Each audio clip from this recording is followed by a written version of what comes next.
Hello, YouTubers. I'm Ashley-Nicole Russell. I'm an attorney, and I'm here to discuss divorce in America with you. So I want to give you a historical perspective of how this started, something that most people don't know in America, and if we can kind of zoom out and see this big picture view, it helps to give a lot of perspective. And perspective is so important when you're going through a divorce process, or if your parents are going through a divorce, or you're an adult child of divorce. Those are really the three audiences that I speak to: people who are in the divorce process or thinking about the divorce process, children who are in the divorce of their parents' process, or adult children of divorce.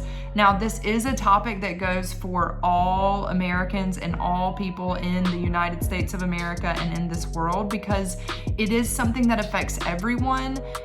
Even if you're not a child of divorce or divorced yourself, you know someone very close to you who is divorced. And because of the brokenness of the system, which I'm going to talk about, that conflict radiates out like little tide pool waves. And so we want to start to understand that so that we can bring it back in, and it doesn't affect as many people, and it doesn't affect as many children. Children are really showing all of the evidence of what's happened through these decades of divorce in America.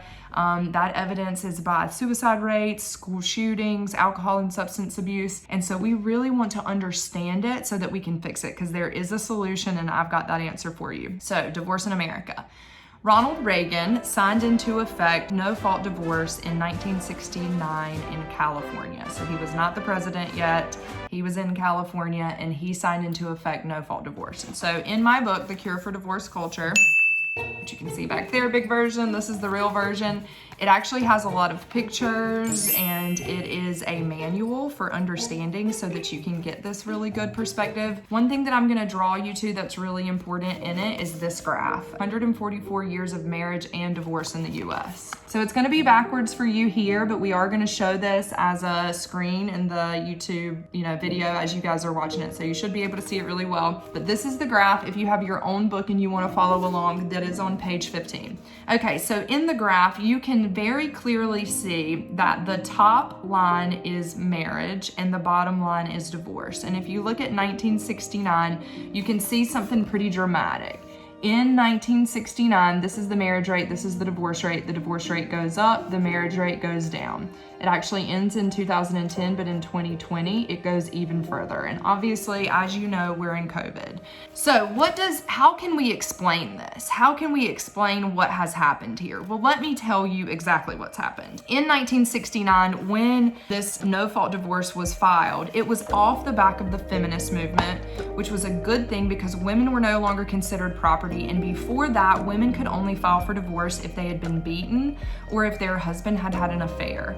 And so otherwise men could file for divorce, but women couldn't. And so that's a big thing that I want you to remember. So when all these divorce filings happened, it was not necessarily that so many people were in conflict. So many women were able to exercise a right and a choice, and so they did. But if you'll think about not being able to do that before, and then all of those people filing. And as you know, trends from the west moved from west to east. So as that started there, the other states started adding this, and essentially a tidal wave mounted and went across the United States of America in divorce filings. That many filings on a system that's already archaic. So the system of divorce in America is called family court if it has its own court. If it doesn't, it's just a part of district court.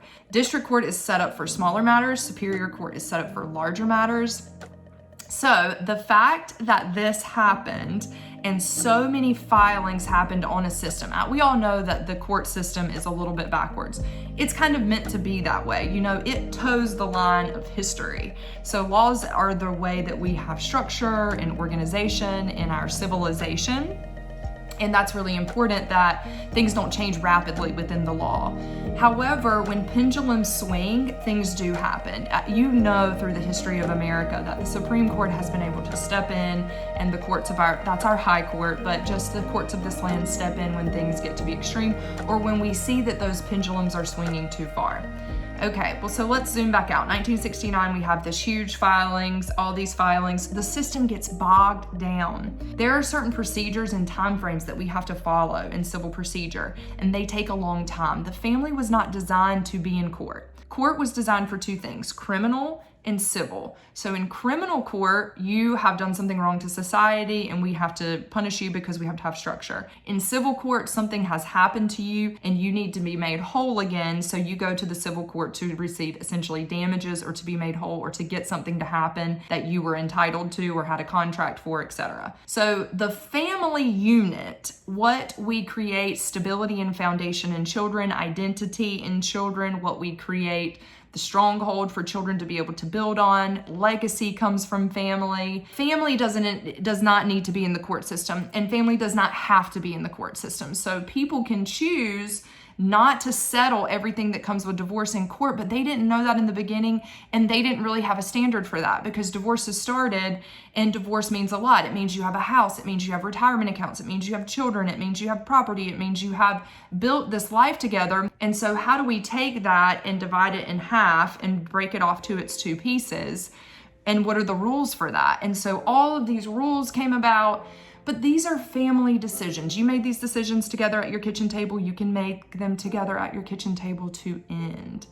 But it takes perspective. And these process options like collaborative and mediation didn't come around in the very beginning because the beginning was no one knew what the process was going to be. No one knew that the pendulum would swing too far. So divorce mountings went up, tidal wave went across America. And then it started taking 2 to 3 to 10 to 12 years to get through a case because so many filings, backlog dockets, a judge can only decide what they can decide in 3 hours about your entire life. The process had to start to be put into place. That's a lot of trial and error, And hanging in the balance of that has been a lot of children who have been dramatically affected by this. And it's not because anybody did it on purpose. It's really an afterthought. I was an afterthought of divorce as my parents were going through it.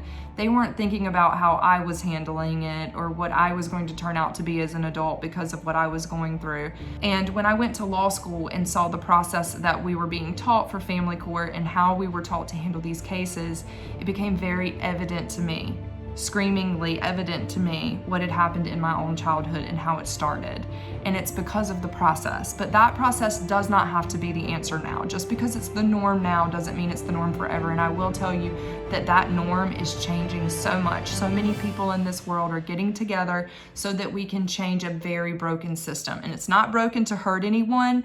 It's just broken because it's trying to keep up with the constant change of family law and with the change of the family dynamic. The family dynamic has changed dramatically throughout our country in this amount of time since 1969.